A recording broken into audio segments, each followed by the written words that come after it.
A few changes here on the Unanchored podcast this week. My big cousin Mo sitting in for Shahid as my co-host. And we'll start by talking about race and hockey. And Mo, a few words there.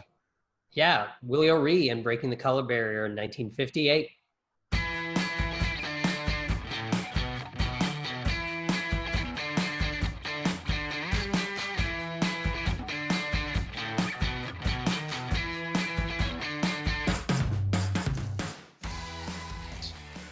All right. Welcome back to the Unanchored podcast.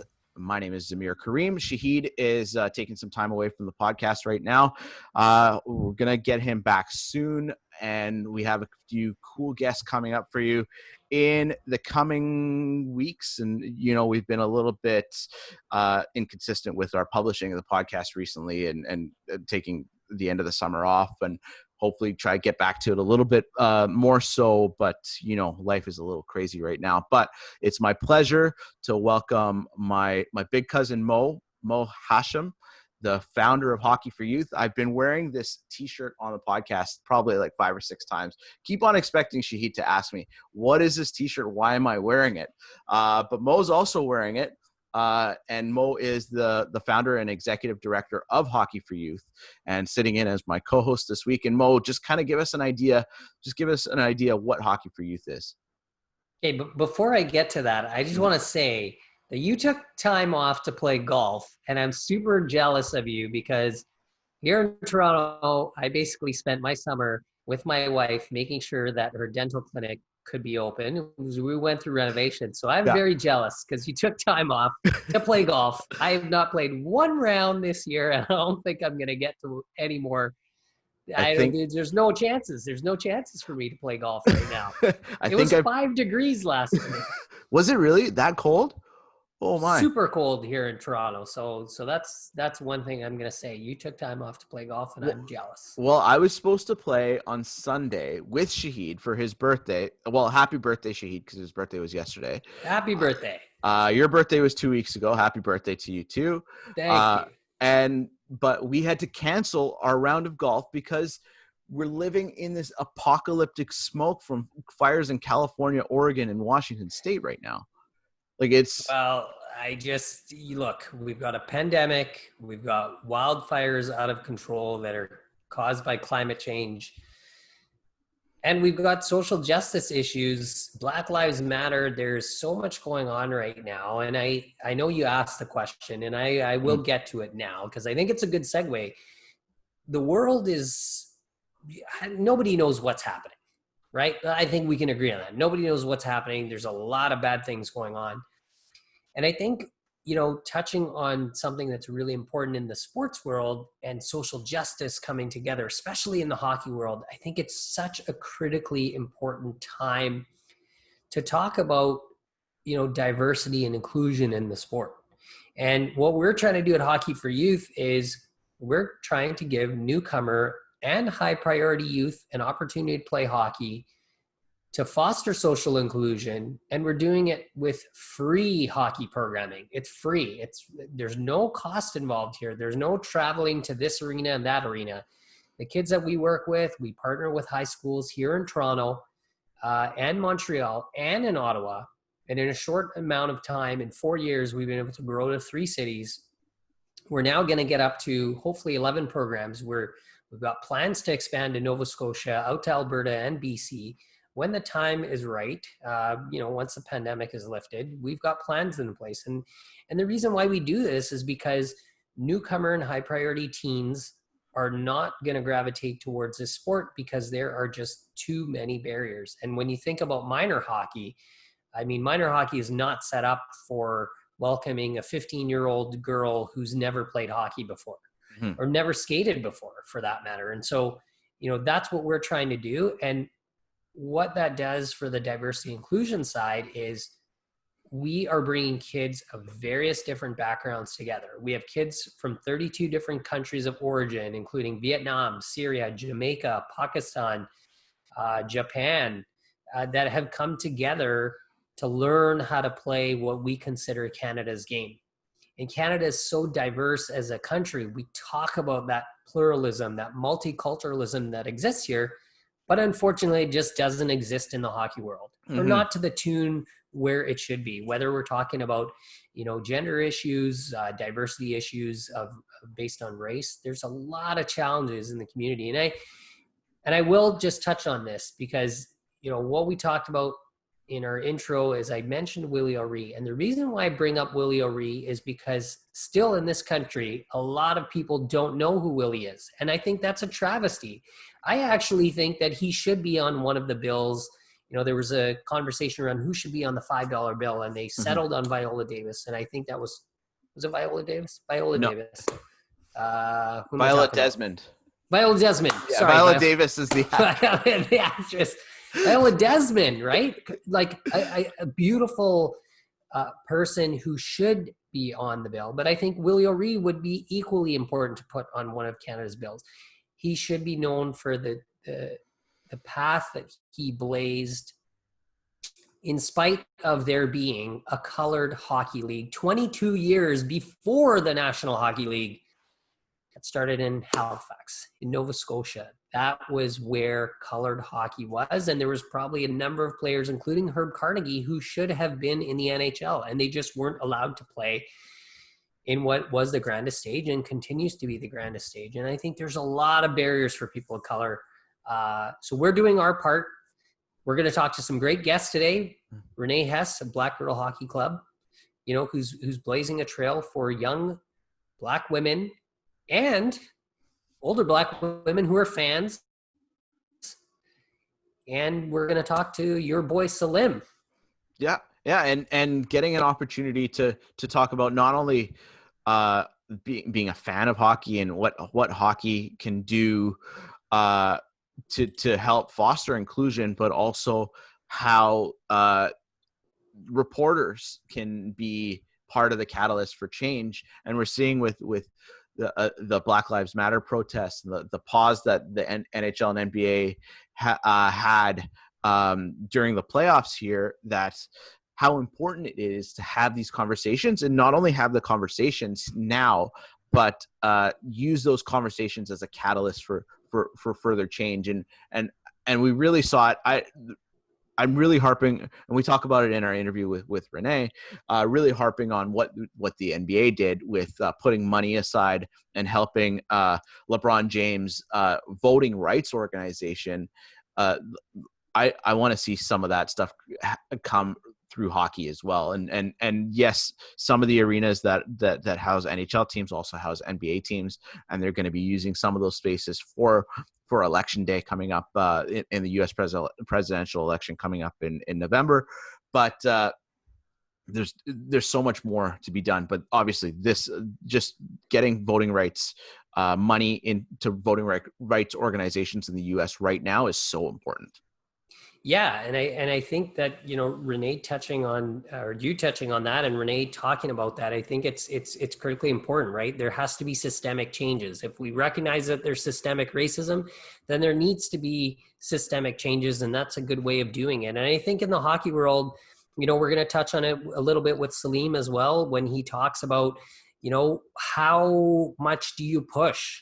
What's the line between being vocal and then kind of overstepping and maybe shooting yourself in the foot? These are the challenges that exist and the nuances that exist in the advocacy work that's being done, whether it's at the broadcasting level, whether it's being done at the grassroots level, or within the C-suites at NHL clubs, or within the upper management levels.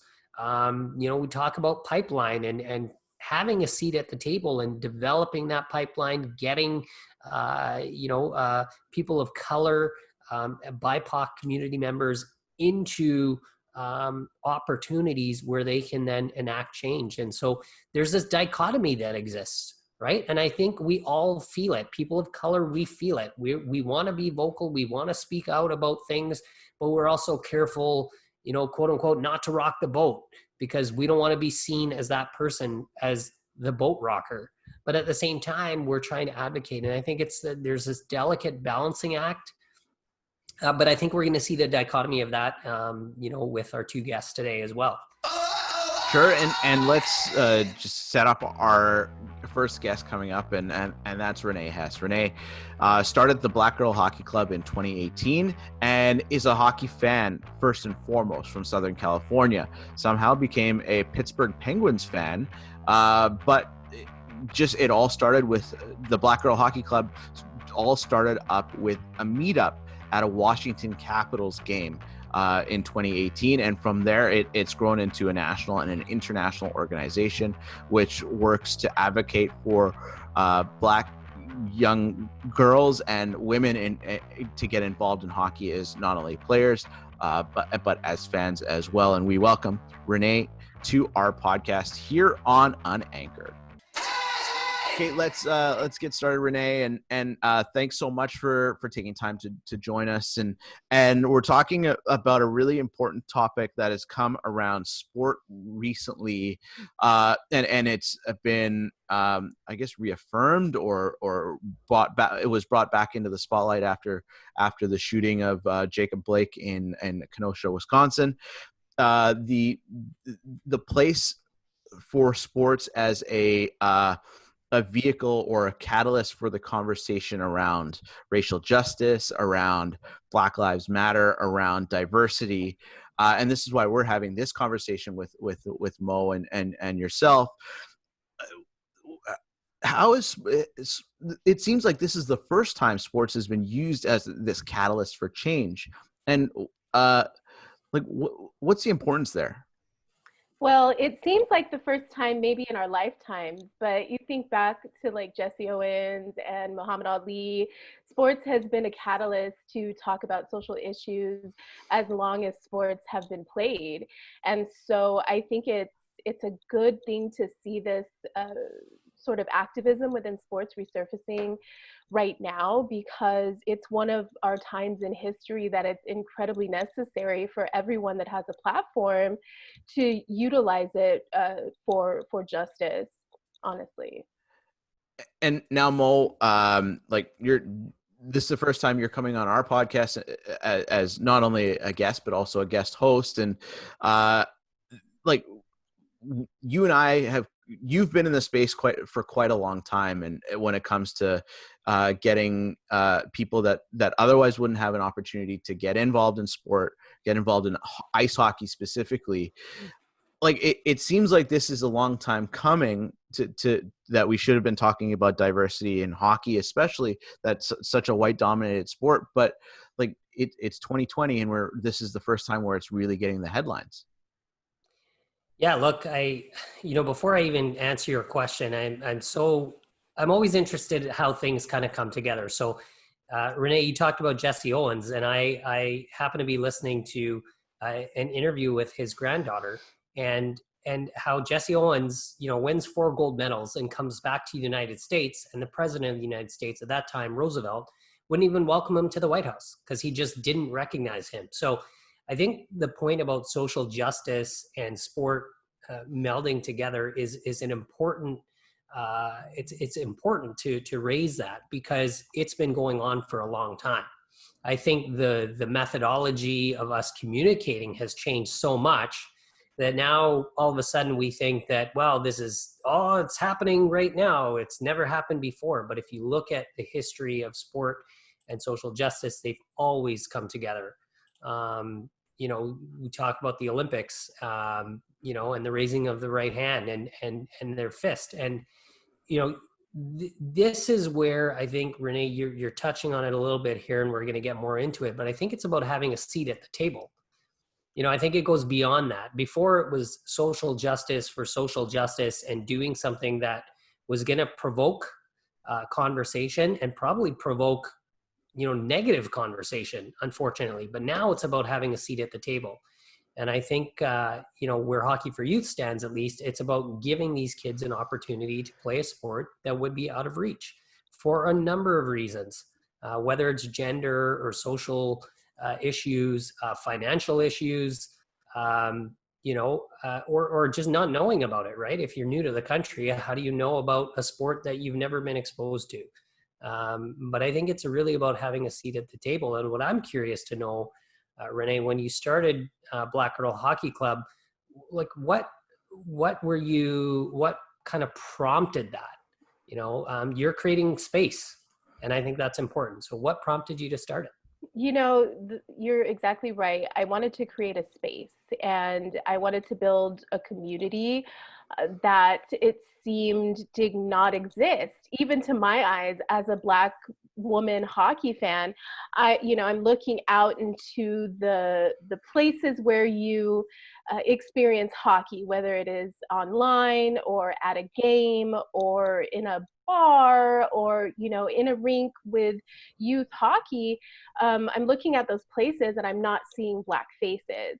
And I spent a lot of time wondering if I was the only Black woman in Southern California who enjoyed hockey. And I reached out within the space that was made available to me, which was on social media. And I started looking for other Black hockey fans and just people involved in hockey that were people of color. And I came across, Kwame Mason's documentary, and Black Ice. I came across, or Soul on Ice, I'm sorry. I came across the Color of Hockey blog by Bill Douglas. And I'm like, okay, so I found some Black guys. All right, I know that there's Black men that are playing professionally in hockey, but where are the Black women? I still, it still wasn't a space just right for me. And I came across Blake Bolden and Sarah Nurse and some of, we have Kalia Johnson and a few other Black female players in various, organizations. And I sat down with Blake Bolden. She was really easy to get in touch with. She lives in California. And so we set up a time to meet. And she was so kind and encouraging and also a little surprised that there's another Black woman here and we're talking about hockey and the lack of representation. And she encouraged me to keep pushing, keep looking, keep digging. And so, I decided to get a group together to go see a hockey game. We went to Washington, D.C. Because they had just won the cup. They had a couple Black players with Devontae Smith-Pelly and Madison Bowie. They have a couple Black minority owners in the team with Earl Stanford and the other woman that I can't remember her name right now. And so, it seemed like a great idea to head out to DC because still, on the West Coast, I wasn't finding any Black female fans. So, I hooked up with Bill Douglas, who is in DC, and his wife, and they helped pull together a group of 45 Black women, our kids, friends and family, and we went to a Capitals game.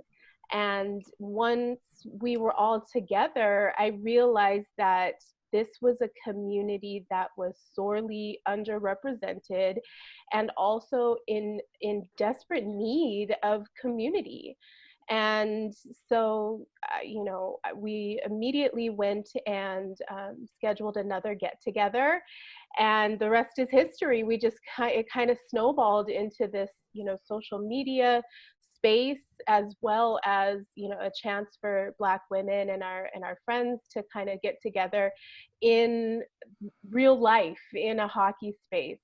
And as we started just talking about the issues around, BIPOC folks in hockey, we realized that we could probably do more than just hang out and go to hockey games. And we started, with, young Black girl hockey players and helping them raise money for tournaments and stuff like that. Just getting the word out that their GoFundMe needed, some cash. And we realized that there's such a need there. Like you were saying, Mo, there's so many reasons why BIPOC kids don't play hockey that, we wanted to at least try to eliminate some of those hurdles. And so we decided to become a nonprofit because we wanted to be able to get money to give away some money and to give scholarships, targeted scholarships to Black girls that play hockey. And so we just gave away our first scholarship this summer. And we, a week ago, picked the awardees of our fall scholarship, which we'll announce in October. And it's just really awesome to know that at least, part of that burden, because what we asked people who were applying for the scholarship to do was to write an essay, a couple essay questions about, what the need is and what they plan to do with, hockey basically in their lives and within their communities. And reading some of these stories, it was just, we had like 30 applications, and I want to give everybody something, but we can't because we're just little old us, and reading some of these stories, we really realized that there's such a need out there for the community, for, to break through some of these barriers, Mo, that you're talking about, in terms of finances or, whatever that is. And so, that's what we decided to do, and we're continuing to do it because it seems that nobody else was, I love the fact, first of all, that all of this that you've done in such a short amount of time, I think that's super remarkable. I think what's awesome too is you flew from Southern California to Washington to go watch hockey. Like that is you're a true hockey fan when you start doing it. I was in Las Vegas one time for a hockey game, and since I'm in California, Vegas is about 4 hours away. We were going to see a hockey game. I had friends who flew in from Texas, one from Minnesota. We called it our annual girls hockey vacation. It was our hockey holiday, and we went to go get matching hockey tattoos, which I have right there on my wrist. Wow. And that's what made me a true hockey fan. That's what I've heard. Is that what is that? That's some can you see it? It's some flowers in a hockey. Yes. Oh, nice. That's awesome. It's designed by a friend of mine, Meg Smitherman, and we got original artwork, all of us tattooed, and right before we went to go see the Penguins lose against the Vegas Golden Knights. You're on your way to Brent Burns stand. I'm almost there. You just got to get a few more up your arm. Yeah, and a humongous beard. A beard, yeah. And a I want to know more about your backstory. Like, what is your personal journey with hockey? My personal journey with hockey, I recently had a conversation with a colleague, and we were talking about fandom. And I'm a fan. Like, I love being a fan of whatever. And hockey sparked my interest because I had so many mutual friends who, we had mutual interests within various fandoms. And they were also hockey fans. And, I've considered myself more of a pop culture nerd. I love new literature and film and television. I'm the person who's going down to Comic-Con or standing in line to see Star Wars at midnight. That's me. I've grown up like that. And so sports was really never in my purview. I had friends who played and friends who were even interested in hockey, but it just never really felt like a space for me. And as I discovered some of my nerd friends also were hockey fans, I couldn't understand the connection. How does that work? And then come to find out, sports fans are just big nerds in disguise, Definitely. in hoodies and track pants or whatever. So I got interested in hockey, and being the nerd that I am, I started reading and researching about it and listening to games instead of going to games because they're really expensive, and so is NHL TV. And as I listened to the games and learned the lingo and kind of got that excitement around the sport, when I finally went to a live game, I was like, oh my gosh, this is amazing. I'm hooked. This is so much fun. It's so exciting. Just the whole atmosphere had been nothing that I had ever been a part of before. So I came to sports in a kind of roundabout way, just because I love being a fan of anything, and hockey is such an exciting sport to be a part of. I was immediately hooked as soon as I got to see a live game. And so, I'm not somebody who played as a kid or even had any friends who played as a kid, but that also goes to, what we were talking about. What access did I have in my youth? We never, in Southern California especially, we don't have hockey teams at high schools. We don't have even college teams playing hockey. We have a bunch of professional teams, but those are as foreign to, me as anything else, because how do you, as a young person, even get access to that? And so, I never really considered hockey to be something that I would even remotely be interested in my youth, just because I never had any access or any exposure to it at all. So we're trying to shift that narrative and bring the sport to a more diverse audience now, because it seems like a no-brainer that the Black community would embrace something as athletic and exciting as the game of hockey. So you say about access to hockey, and that's the biggest thing. And Mo, I know with Hockey for Youth, and it's about providing access, and it made me think of the story that you tell, Mo, about your origins in hockey, and why don't you fill us in a little bit about where, like, you run Hockey for Youth, and you're big proponent of diversity in hockey, getting access to more women in hockey. But you and I have your story is very powerful in how you came to the game in the first place. Yeah, so it's interesting, and I'm so glad, Renee, first of all, that you've shared your journey, because we often don't think that people can become fans of something at a later point, right? We often think, oh, well, you're exposed to a sport at a young age, or maybe you're exposed to comics or whatever it is, and then you become a fan. But throughout our lives, we have different experiences, and different things come to us at different times. And so my story is that story that's, the typical story of a kid falling in love with a game as a child. However, the nuance in my story is paralleled with what I do now in life, which is getting newcomers to the sport, into the sport. And my journey is, my parents came to Canada and immigrated in 1972. And it just so happens that Zamir is my cousin, of course. And so my dad is the oldest in the family, and Zamir's mom is one of the youngest in the family. But they came to Canada in 1972 as immigrants, and I was born in 1977.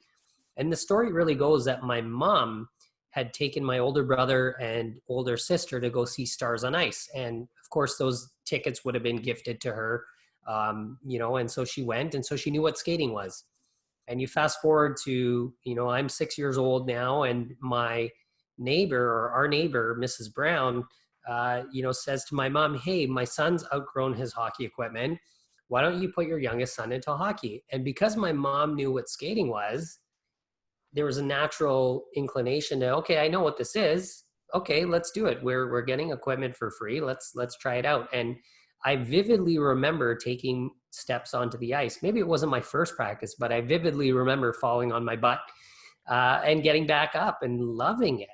And so, my journey through hockey was, I got a chance to play, and I continued playing. I played right through, and we didn't have a lot of money at that time. So the way that my mom was able to kind of scrounge things together, my dad would take me to early morning practices and all that. But as we started to grow older, and my older siblings started to, figure out, okay, we're going to go off to university. My mom was kind of juggling a lot at that time, but I continued to play. I played right through university. And what's important to me is that journey that I was on was part and parcel because of what my parents did and what my mom really did. She did a lot of the heavy lifting. So when I think about the kids that I'm working with, again, the exposure and the, having that proverbial seat at the table or chance to step out on the ice. That's why we always say the only barrier should be the boards. That really should be the only barrier, because when you go outside and you want to play basketball, you can do that. But hockey just presents itself in such an exclusive way. And that's why the organization exists. And I will say one other thing. The key thing for us as an organization is I didn't want to replicate what other people were doing. I really was concerned about that 15-year-old girl who's just arrived from Jamaica, like Brittany, or, another 15-year-old girl like Abrar who's arrived from Syria. They have virtually no connection to the game, like virtually nothing. And to me, those are the kids that they're just kind of left out there. They exist, but they don't really exist. It's, a lot of programming centers around 6 to 10-year-olds. And that's great. But what about teenagers? I think there's a lot to be said about that. And yeah. Renee, yeah, go ahead, Zam. Well, I was just going to say that like my connection kind of through Mo and getting involved in the game, but like my experience was completely different than both of yours as well. And despite the three of us coming from a BIPOC, visible minority background, we all have 3 different journeys through the game. Obviously, my journey comes through you and through your younger cousin, my older cousin Samir, and like seeing him play when he was young, and then getting his gear, and then getting on the ice. But it also, like, in a way, like my journey into hockey was a little bit more traditional, considering I'm like almost 9 years younger than you. It was a little bit more of the 5-6-year-old kid in Vancouver. All his friends play street hockey. The Canucks were pretty good at the time. They get to the Stanley Cup final in '94, and that's like a pretty traditional way to get through hockey. So like there are so many different ways to fall in love with the game, and it's so important to figure out ways to give people more access. And we talk about barriers, and Mo, you and I were talking on the phone yesterday, and we were talking about the cost of playing the game in a season for some people can be $6,000-$7,000, and for most people that's not affordable when playing school basketball is going to cost $90 or $100 for a pair of shoes, or soccer $100 for a pair of shoes, which for some families is still a barrier to reach for their kids. Well, I think that's a good point, right? You like the costs are. The Guardian did a really great study on hockey about 4 or 5 years ago and said it, a minimum you're going to spend about $4,000 a year for an 11 to 17-year-old to play. So that's in Canada. So what I'm curious about, Renee, you started this great organization. You've talked about the scholarships. Yeah. You're not in a hockey market per se. You're not in a hockey loving country. Maybe it's 6th behind all the big sports and cornhole and then hockey, you know what I mean? Or bowling and then hockey. Like, right. how do you, what's the methodology? How do you just tell me more? Like, we want to know more about, first of all, you're talking about these scholarships and these young Black women who want to continue playing and they need money for tournaments, but you're not in a traditional hockey market. So how do you get that message out there? How do you show the importance of young women getting involved in sport? Honestly, just showing their stories, letting them tell their own stories. Because, one thing that when I created Black Girl Hockey Club, I didn't expect it to be international, right? I'm in California, like you said, non-traditional hockey market. We have 3 hockey teams in California, and yet it just feels that it's a side note in sports here. And so you're absolutely right that where I am it's not a traditional sport for anyone to even care about.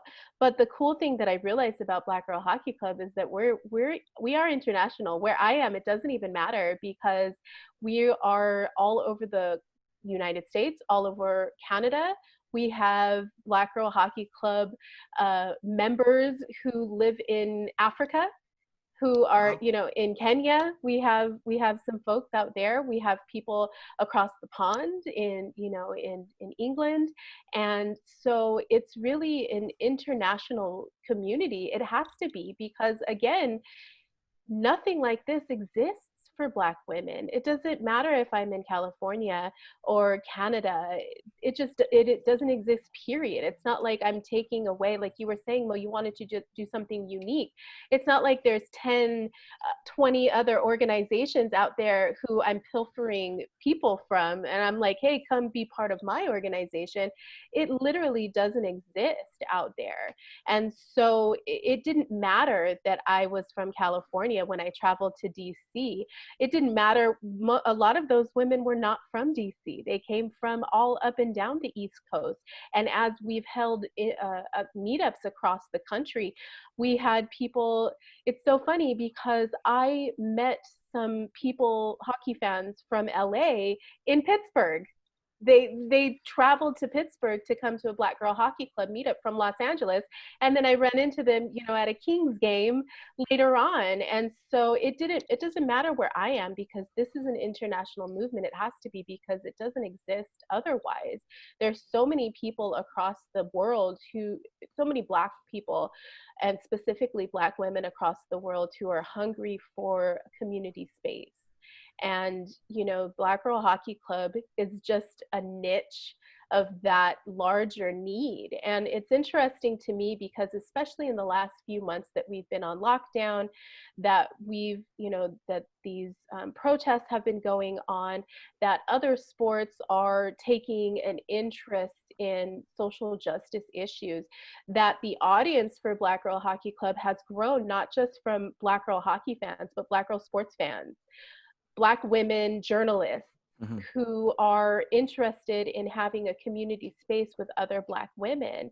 And it's great that we can talk about hockey, but they can also break off into their own niche group and talk about baseball, or my gosh, we have wrestling fans. I mean, it's a community space for Black women and our friends and our family, period. And hockey is just, you know, the icing on the cake for us. And, you know, you were talking about being able to, how do you illustrate the need for hockey scholarships for Black women or Black girl hockey players. But I really think that, you know, the Black community realizes that anytime we can uplift our young Black girls in any aspect, that it's going to be beneficial. And we also know how beneficial participating in sports is for young people anyways. And so, you know, if hockey is their sport of choice, then let's lift them up and support them as long as they want to be involved. Because, you know, anyone can tell you how integral into, you know, having integrity and being a team player and all of those values that we espouse that are in hockey, Mhm. how important that is, not just for, you know, young white males, but also how it can benefit so many other demographics and so many other identities.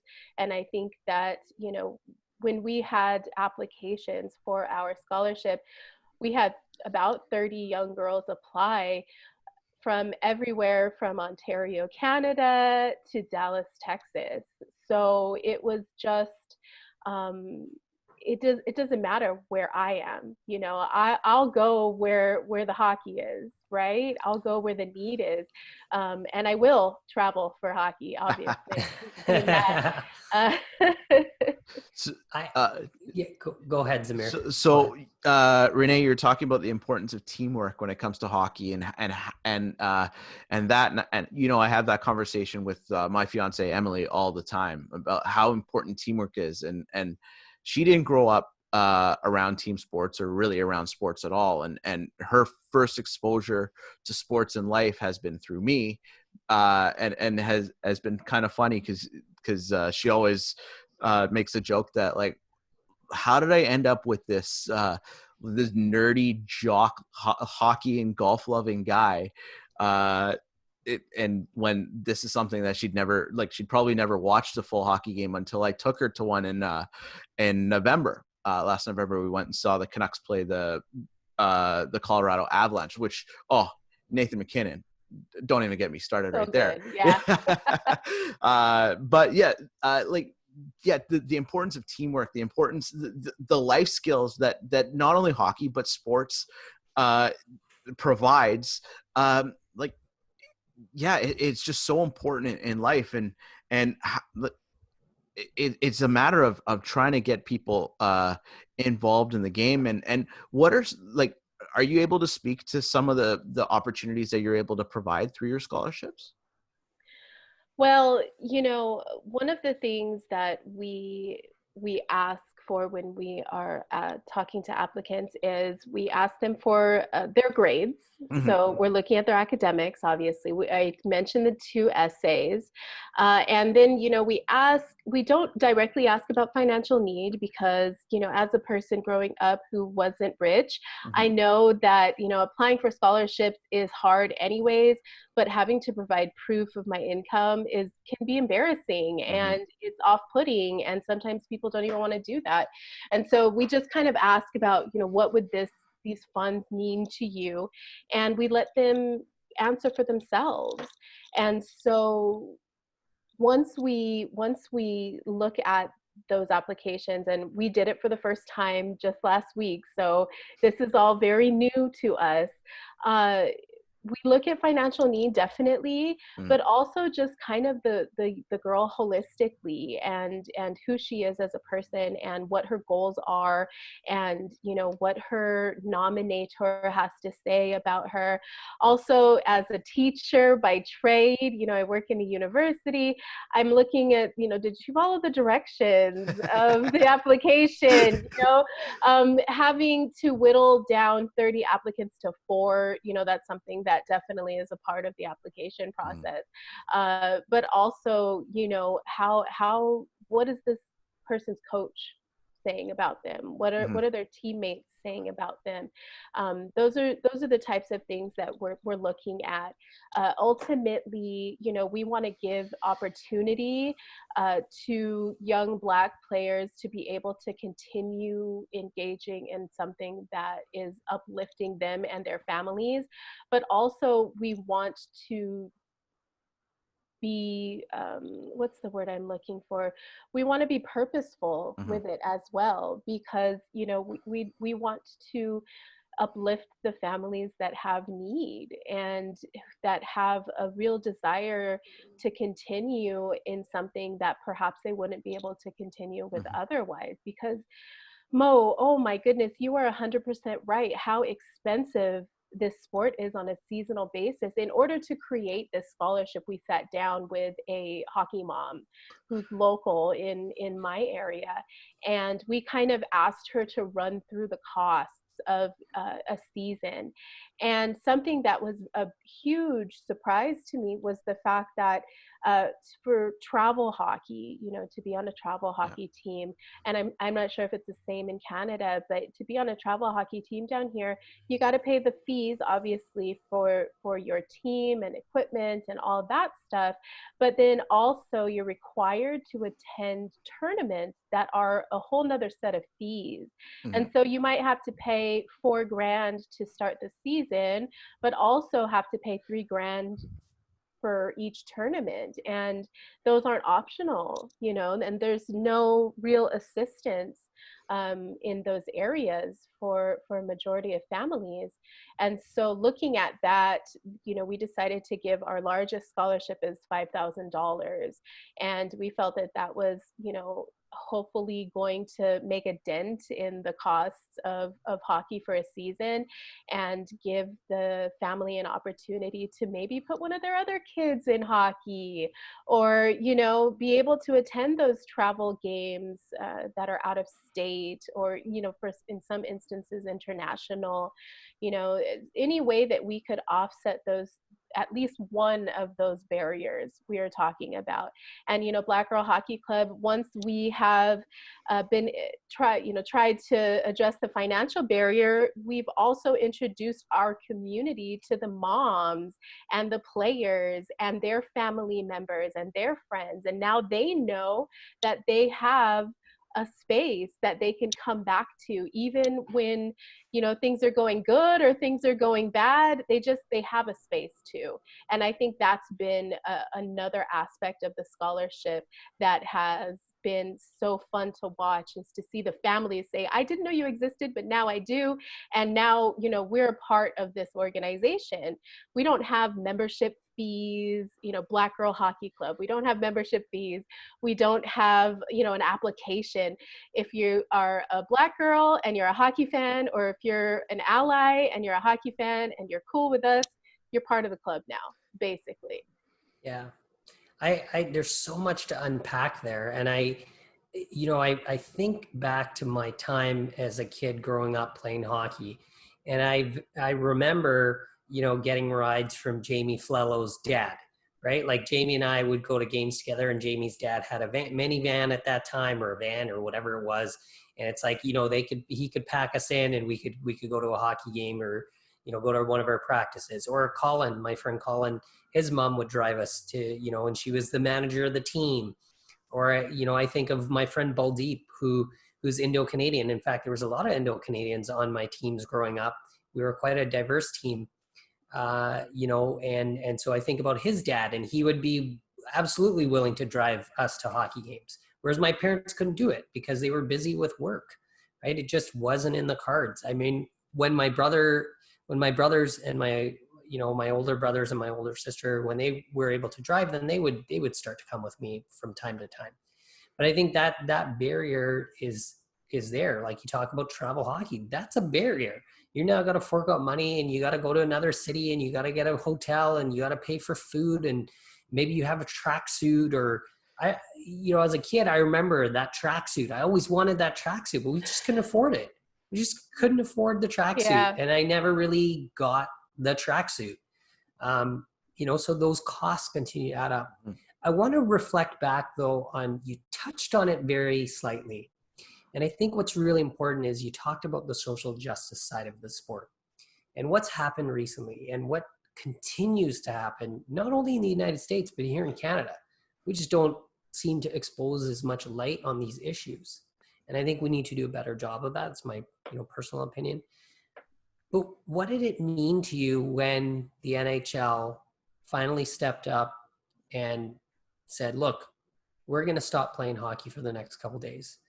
And Ryan Reeves walks out there, and he's got all these white hockey players standing behind him saying, we need to stop playing hockey for the next couple of days. We need to recognize what is going on in the communities. We need to recognize Black Lives Matter. We need to recognize the systemic racism that exists and the social justice issues. I want to know what your thought was there. And I also want to know your thought about Kim Davis being where she is. And so for the listeners or viewers that are out there, if you don't know who Kim Davis is, she's the senior executive vice president. She's African-American. She's been at the NHL for a couple of years and has done some groundbreaking work. So, and her job is specifically diversity and inclusion as well, right? Yeah, part of her job. So Renee, I just want to unpack the social justice and what that meant to you for the NHL to do that, or where did you think they were too late to the game? All that kind of stuff. I just unpack that. It was really heartening to see the NHL step up and take those days off of playing. It was a day late, so, you know, that, I mean, we cannot pretend that it wasn't, but also it it wasn't expected. You know, I don't know if it's because the bar's low for me or because I just don't have the expectations. It just didn't expect that to happen. And so I was pleasantly surprised when it did. And I do think, you know, executives like Kim Davis have a huge part in that, in the, you know, the front office, the, you know, the C-suite, whatever you want to call it. I feel that her presence brings these types of social issues to the forefront of the conversation. It has to. Just by default, when a Black woman walks into the room, you know, we are bringing in all of our politics and all of our history with us. And so having her in the room is so incredibly important for Black players and Black fans, because that's a representation that we do not have otherwise. And so watching her work over the past, since 2017 when she was hired, has been phenomenal to see the growth and the way that social issues and specifically Black issues have come to the forefront of the minds of the folks in the NHL. I think without her and her passion for inclusion and for community building, I don't think that the work would be where it is now within the NHL. And that being said, you know, she knows, and we all know, that there's so much more to be done. And I think that it's something that we cannot expect one woman to do all on her own. And, you know, something that I talk about often is diversity in hiring. I think that that's incredibly important at this moment in time, that the NHL look outside of their circles to do hiring so that people of color can have that seat at the table, Mo, that you talk about, because we don't just need a place on the ice or on the bench. We need to be up in the front office. We need to be making those decisions. We need to be in the room when those decisions are being made to voice our concerns. And that's what Kim has been doing this entire time. And so whenever the Hockey Diversity Alliance, and specifically, you know, Matt Dumba went out in front of, you know, that very first game to take a knee and to, you know, talk about Black Lives Matter and the importance of that phrase, the importance of the definition, the importance of the need to bring it to the forefront. I think that that was a watershed moment for hockey, and I want to see that momentum keep building and keep pushing forward.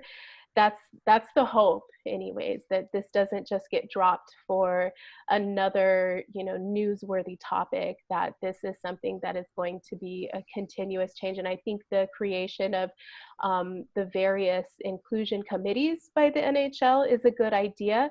I know that there are on each committee some folks of color on there. Mo, I know that you're participating in the youth hockey one, and so that's heartening for me. That's exciting for me to see. That doesn't mean Black Girl Hockey Club isn't going to continue to hold their feet to the fire, because that's what we do, to talk about it and to not sweep things under the rug, but to keep the conversations going. That's the hope. Do you think that, you know, I like the way you termed it, when Kim walks into a room, she's bringing her experiences with her. And it wasn't long ago when there was deep segregation in the United States and probably here in Canada. Like, you know, historically, we're not the best country in the world. We've interned the Japanese. We've done some pretty awful things to Indigenous people here. Do you think people are too dismissive in this day and age about the history and the recent history? Like, you know, Kim walks into a room and she's African American. she didn't come through the hockey ranks, and she's there and she walks into a room. Do you think people are too dismissive of that? Do you think they just tend to forget about that? I don't know And if it's forget so much as to purposefully not bring it up because it's uncomfortable to talk about. And one of the things that, that the last conversation I had with Kim Davis, we did a panel for She's for Sports with Ainka Jess. And one of the things that we all agreed on is that these conversations need to get a little uncomfortable. And so I don't think that it's something I read yesterday. It was in Robin DiAngelo's book, White Fragility. She mentioned this idea that institutions that really thrive on systemic racism oftentimes would prefer to smile and to be nice instead of have these difficult conversations. And that in itself is just upholding white supremacy, right? Let's smile, let's not make anybody uncomfortable, let's be colorblind, when in fact that's impossible for a person of color to achieve. And white people are not neutral, they're not non-racial. Everyone has to acknowledge our differences because those make us unique and better. And so I think that the time of smiling and playing nice is over. We've got to have some of these uncomfortable conversations in order to move forward. If we don't, then the institution of hockey, it could just collapse within itself, or it could just exclude an entire demographic of people that really want to be involved and really want to be part of it, but have not found the avenue and feel completely shut out by the sport. And I know that Kim Davis doesn't want that. And I know the NHL can see that that's not financially viable for them. And so I hope that whatever motivates these conversations to keep happening, I'm okay with that. And I want to go back. We were talking a little bit about the pause that we just had a few weeks ago in the NHL and in other sports, and the actions that have come out as a result of those pauses. And I really want to give kudos to the NBA and to LeBron James specifically, who have not only essentially put their money where their mouth is and put money into voting rights areas in the United States to guarantee the ability for especially people of color to make sure that their ballots are cast in a couple weeks with the U.S. election, and also arena operators have provided their arenas, their stadiums as space for voting. Those are such a huge deal, especially during a pandemic when one of the biggest issues around voting is whether or not you're going to get sick by casting a ballot. I wonder if the NHL has to do more of that. Definitely has to do more of that stuff. But where the NBA started was definitely a step in the right direction. Yeah, and I got to give kudos to the WNBA too for leading out this conversation. I mean, those women have set an example for their brothers in the NBA on how to keep the light shining on the topic of social justice and especially Black Lives Matter. And so, I got to give that whenever I had this conversation with Kim Davis, Megan McPeak was also there, and she works for the WNBA, and she's just such a powerful voice in her sport too. And so I got to give them props for what they're doing. I would love to see NHL get more involved in tangible ways with social justice, whatever that looks like for them. Like I said, I don't want to lose the momentum that they're building for conversations to shift from, social justice to the Stanley Cup. It's disheartening, it's frustrating to see those shifts happen. But, I do have faith that folks of color and allies are going to keep pushing and keep asking for answers from the NHL. And we've got to do it for the players, because, having such small numbers of Black and BIPOC players in the NHL, it makes them, I'm sure it just puts a target on their back. We've got to get our white allies to do some of the heavy lifting in this, and we can't just leave it to folks of color to take care of these problems. We really can't. So yeah, and I think that's a good point there, because when you saw what happened, it wasn't just Ryan Reeves that was out there, but it was Mario Belmar who was out there, who's French. And then you have Nazem Kadri, who's of Lebanese origin. And then you had Bo Horvat, captain of the Vancouver Canucks, white player standing right up front. And I think that's important. Did it make you feel, when you saw Ryan Reeves and Jamie Benn and Robin Lehner, when they were, there was 4 players. I can't remember who the 4th one was, but they knelt, right? Matt Dumba kneels, but Malcolm Subban has his hand and Darnell Nurse has his hand on Matt. Was that what, like you said, the bar is low? Were you expecting more players to do that? Would it have sent a more powerful message had all of the players in that Vegas-Dallas game, had they all kneeled? Would that have sent more of a powerful message? Would it have been more powerful for them to just stay in the dressing room until the anthems were done? Like, I know the bar is low, but was it kind of like a halfway point?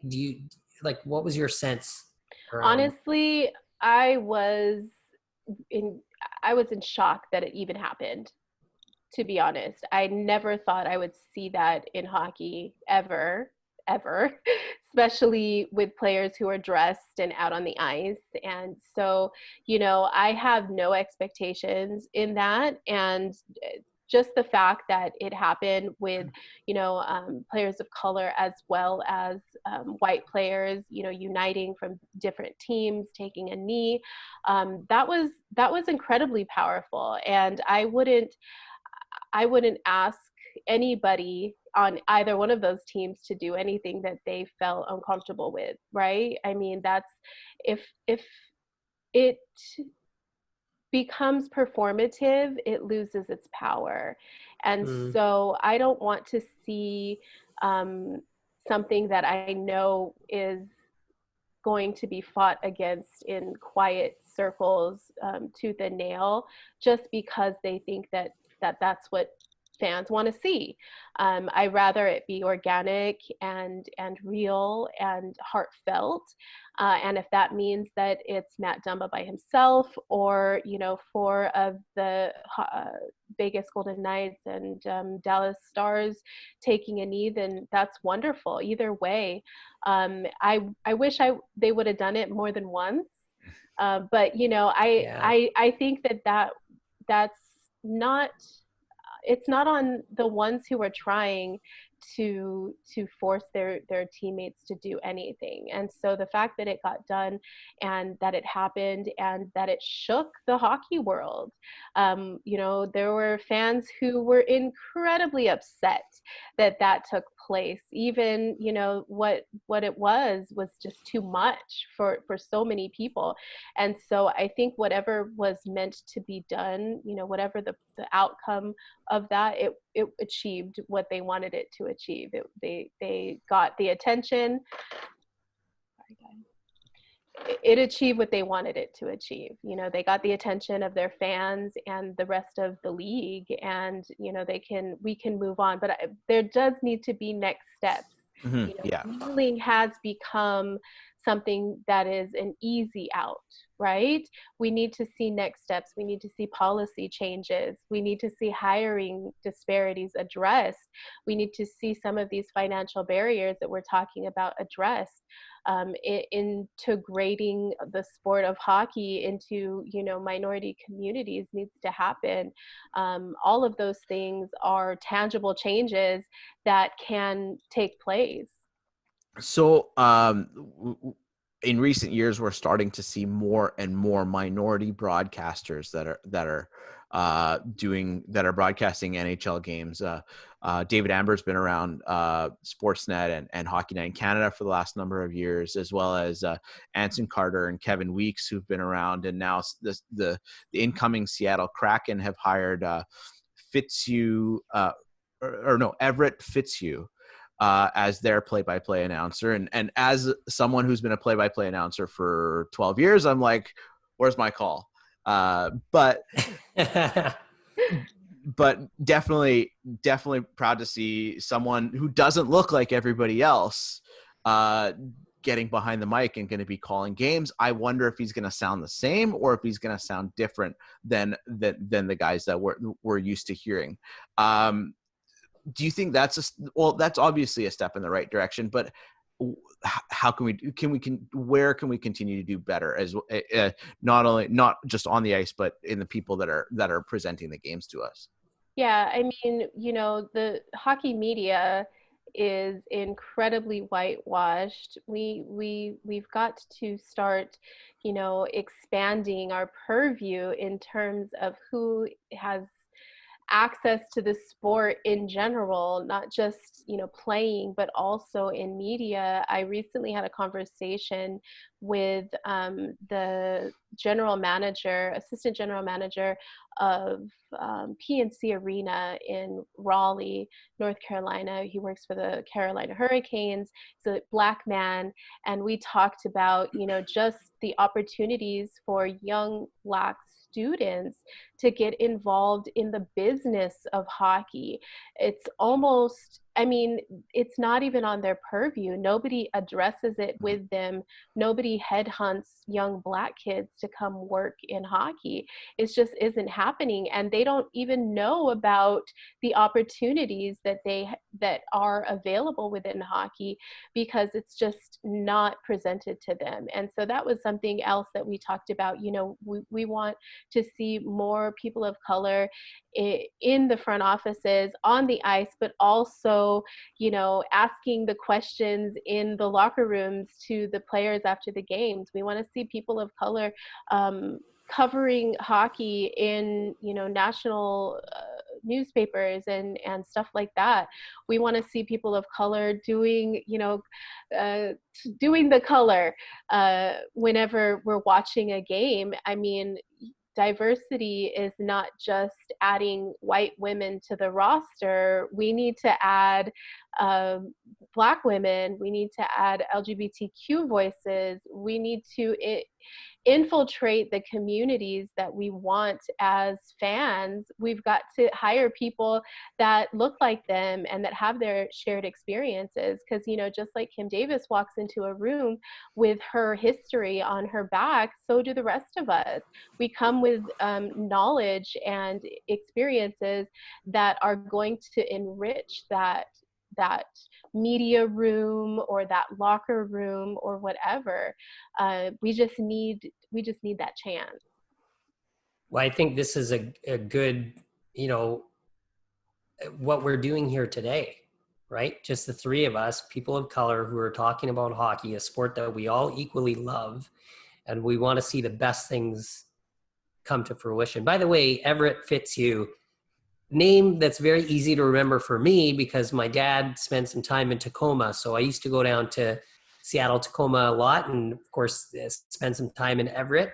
So I love the fact that his first name is Everett and that he's now the play-by-play, you know, personality for the Seattle Kraken. And Mr. Fitzhugh, I remember from a Matthew Broderick movie. Anyways, The Tower. I don't know if you guys have seen it. Eddie Murphy was in it too. So anyways, that's, and Alan Alda was in it too. So, but I wanted to ask about, like, we often hear the word allyship. So I wanted to ask, first of all, what do we do as men to support Black Girl Hockey Club? So that's my one question. And in that scope, and in terms of providing support and allyship, how do we, the Black Lives Matter movement, I always want to understand more. What do I need to do as a brown man to support Black Lives Matter? Because I know the nuances in which, Black people are treated differently. I mean, I get scared when I go shopping too sometimes. Not scared, but you feel that, right? You get that kind of, brown man shopping syndrome or whatever, and somebody's looking at you, and sometimes my beard is a little bit thicker, and I wonder, but specifically to Black Girl Hockey Club, how do we as men become advocates and allies? What do you say to men? Because I think you've touched on it a little bit. Hockey is not only exclusive because of gender, but now we're talking about race as well, ethnicity, history. You talked about that kind of, we all walk in with our baggage. So how do we become allies? What do you start to tell people? What I usually tell people, who are interested in being allies to Black Girl Hockey Club is, amplify Black voices, first of all. Sometimes it takes maybe just taking a step back and listening quietly. I was in conversation with some coworkers yesterday, and I had one of the persons in our group speak up, and he said, as a white cisgendered male, how do I have a seat at this table? And my response was, you don't need a seat at this table. The table is yours. Let us have a seat at the table. Maybe just sit quietly and stop standing up and asking, but what about me? Because, a lot of the times it's just giving access to Black women to speak their piece and to say, voice their needs, and then amplifying those needs and asking the right people, what about these needs, and why aren't these needs of these people being taken care of?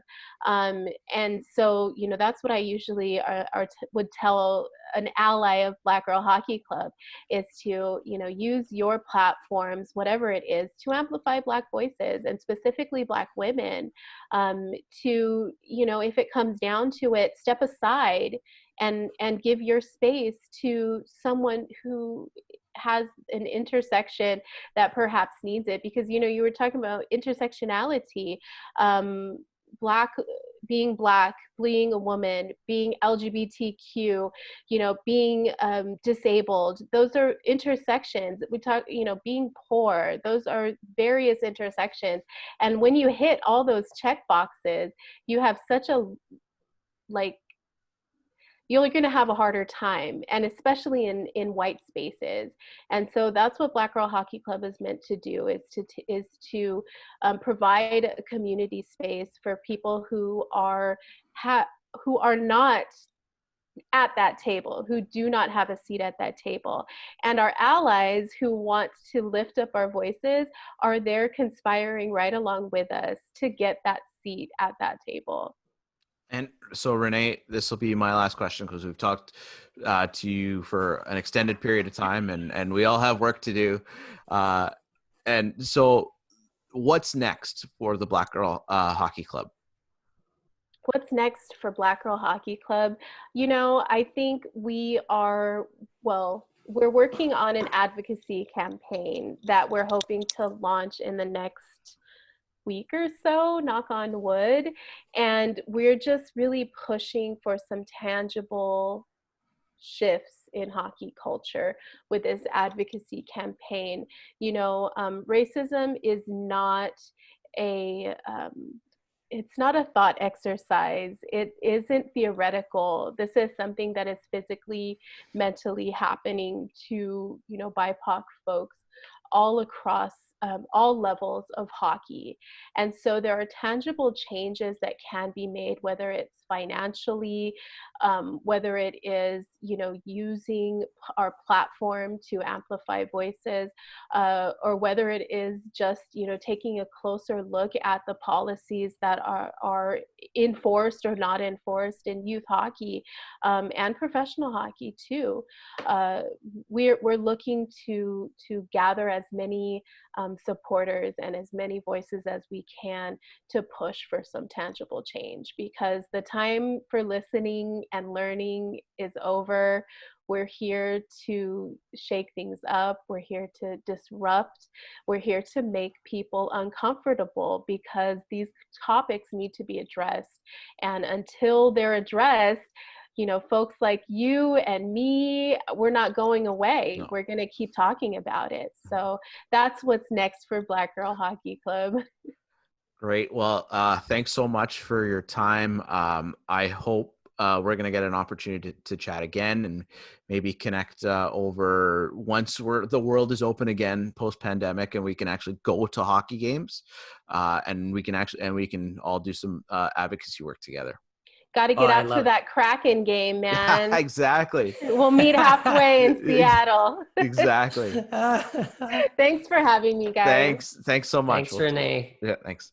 Thanks so much to Renee Hess from Black Girl Hockey Club for joining us here on Unanchored, and we had a great conversation. And Mo, I'm so happy to be able for you to suggest us getting in touch with Renee and to have this conversation about, like, yes, we as two men, we have this conversation as two male hockey players and people involved in hockey, that like we our blind spots around the game are different than what Renee is able to offer and bring to the table for us.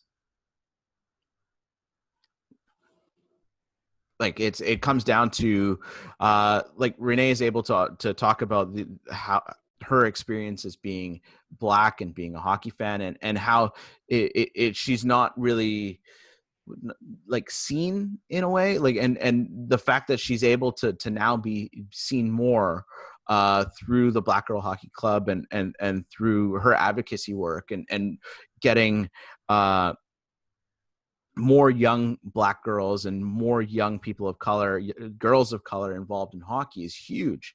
I know my little sister played hockey as a teenager, but she's never been a hockey fan. But Renee is like a huge hockey fan, never played the game, and is doing so much more now. Like, how important is that?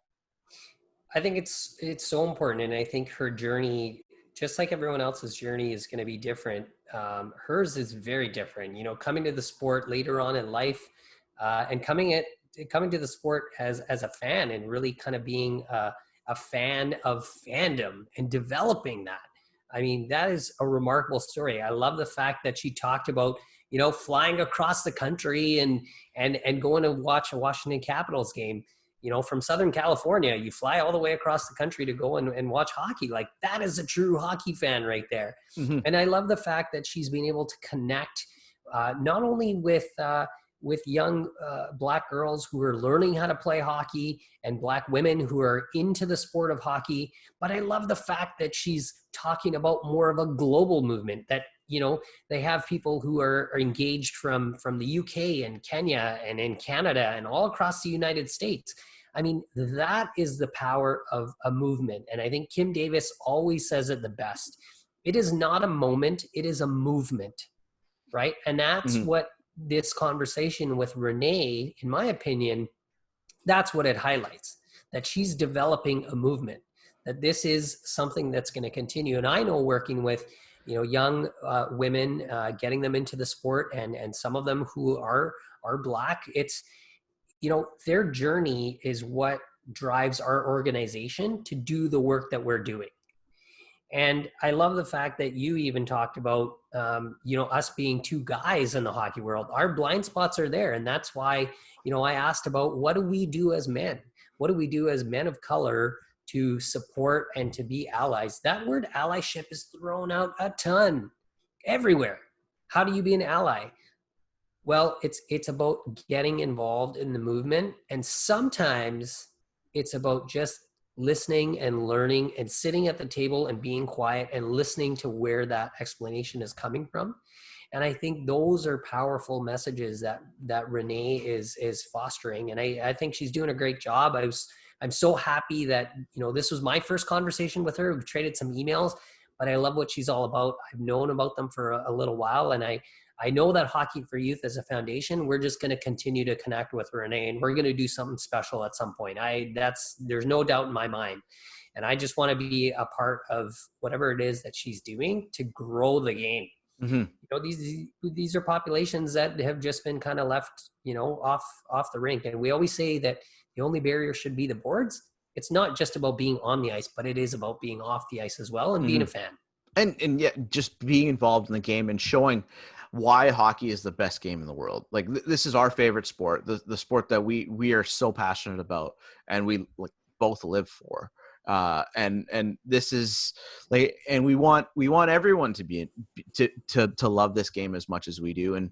And we're working slowly but surely to increase that awareness about the game and inclusion of the game as well. And that brings us to the conversation that we had subsequent after Renee. We brought on my friend, someone that's interviewed you, Mo, as well as a former colleague of mine from McGill, Salim Valji, and Salim is a producer, assistant producer for the Montreal Canadiens broadcast on TSN, as well as it is a freelance writer for the New York Times. And Salim does a lot on diversity in hockey and covers diversity issues in the game, and is quite vocal and is quite involved with telling the stories that may not be told by other hockey reporters. And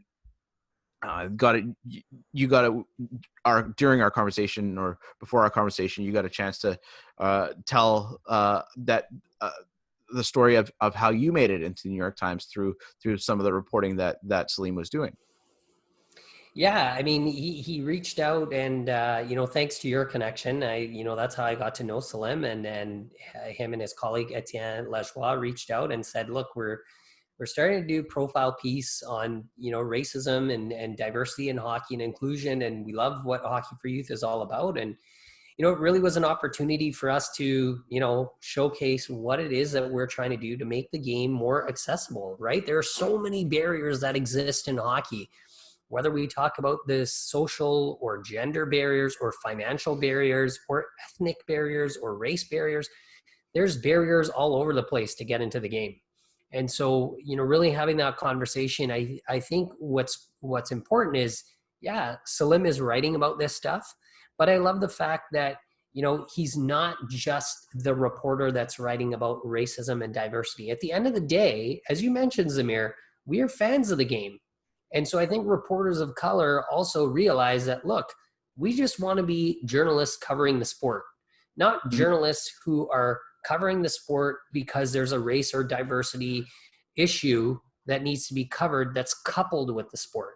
Mm-hmm. And I think that's critically important. I think it's good that reporters of color feel this. And I think Salim, you know, talks about that in a way that is critically important. And much like you with this podcast, how you've developed it with Shahid, I think it's great because it provides a platform and a learning opportunity, not only for other young up and comers, but it may be a way for us to get our voices out. And I think he's doing it through the traditional media, and you're doing it in a quote unquote non-traditional way, although it's become fast traditional. Mm-hmm. You know, this is important. And I think Salim is blazing a trail, and especially in our community, but outside of our community, I think being a person of color, he's taking a lot into the rooms that he's going into, and he's calling things out the way they need to be called out, but he's also nuanced in his other approach that he wants to be still recognized as a sports journalist. And, you know, so he's playing that balancing act. And Salim can be found, in his writing with the New York Times, as well as he also has done some pieces for the Montreal Gazette, and regularly works behind the scenes on the Montreal Canadiens broadcast on TSN. Let's go to that interview right now. Salim, great to have you on the podcast. Our first chance to chat officially after a little bit of time working together in Montreal, and now we're a little bit bi-coastal.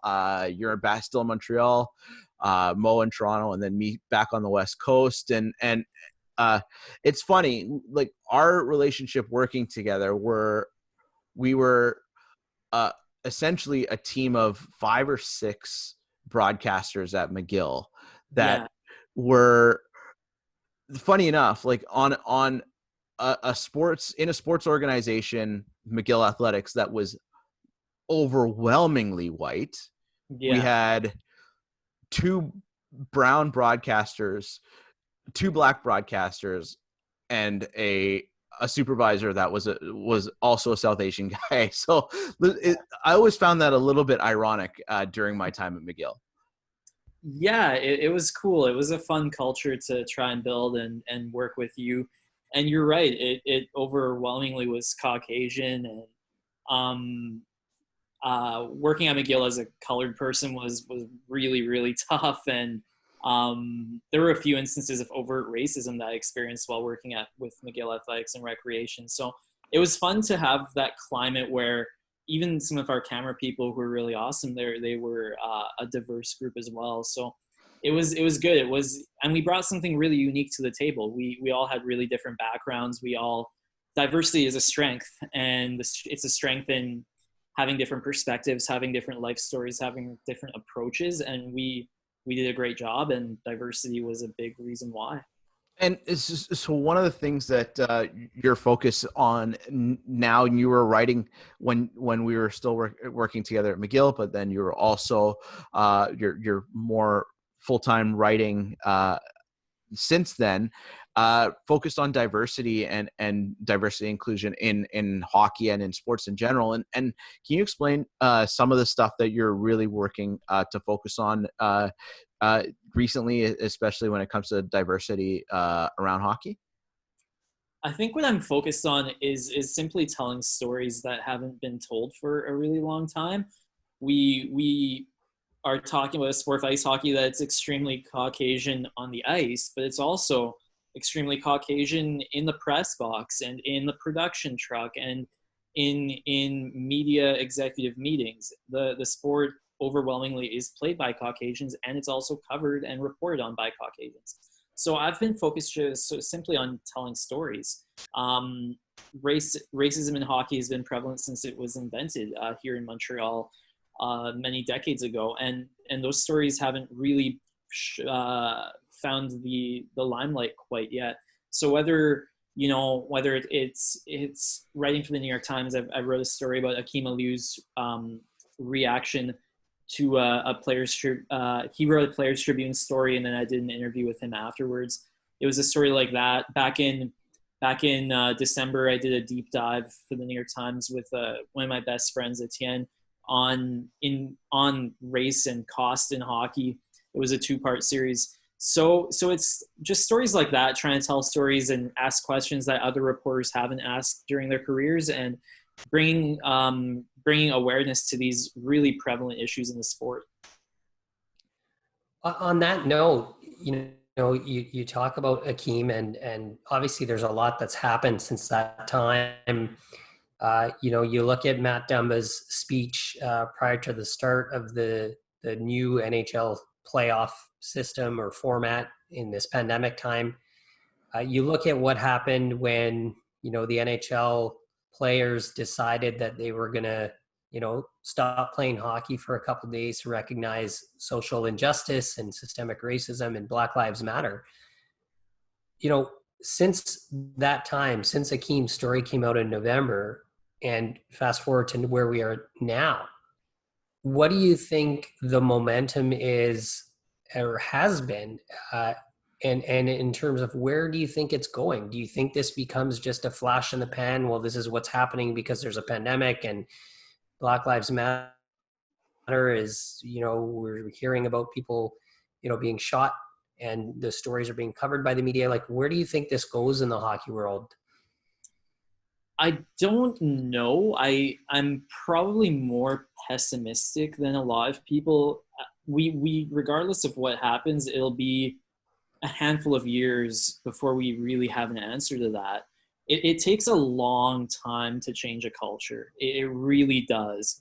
I think Kim Davis was brought on a couple of years ago, and she's basically trying to upheave a culture of conformity and of exclusivity that's been built for over 100 years. And it doesn't just take a couple of years to change that.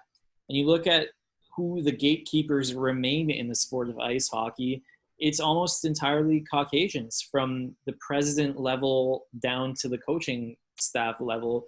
It's primarily Caucasians. And I think it's trending slowly in the right direction. If we talked a year ago about 100+ National Hockey League players using the phrase Black Lives Matter in social media posts, we would not have ever believed that. It seemed so ludicrous. Whereas here we are now, and someone like Tyler Sagan has posted about that, Zdeno Chara, Jonathan Taves, the list goes on and on. So that does kind of give you an indication. But at the same time, you wonder, is that more of a reactive reaction by the sport of ice hockey, where finally they are getting held accountable for their flaws? And is this a sport that knows it's in trouble with regards to registration and TV viewership in the United States that isn't remotely on the same level as the National Football League? Do they do this? Do they make these gestures for the right reasons, or is it sort of a branding exercise? Regardless, it'll be a few years before we ultimately know, and that's maybe where you come in, Mo, because you're at that grassroots level. So, in 10 years, will the percentage of non-white hockey players in the National Hockey League still be 5%, or will it have edged up? Will there be any National Hockey League general managers or team presidents that are not white? Will there be any coaches? So it'll be a while if we see the fruits of this labor. I am on the more pessimistic side. It's nudged slowly in the right direction, but it's not quick enough. And the motivations, you do have a right to question them, whether they are for good intentions or whether it's a brand building exercise.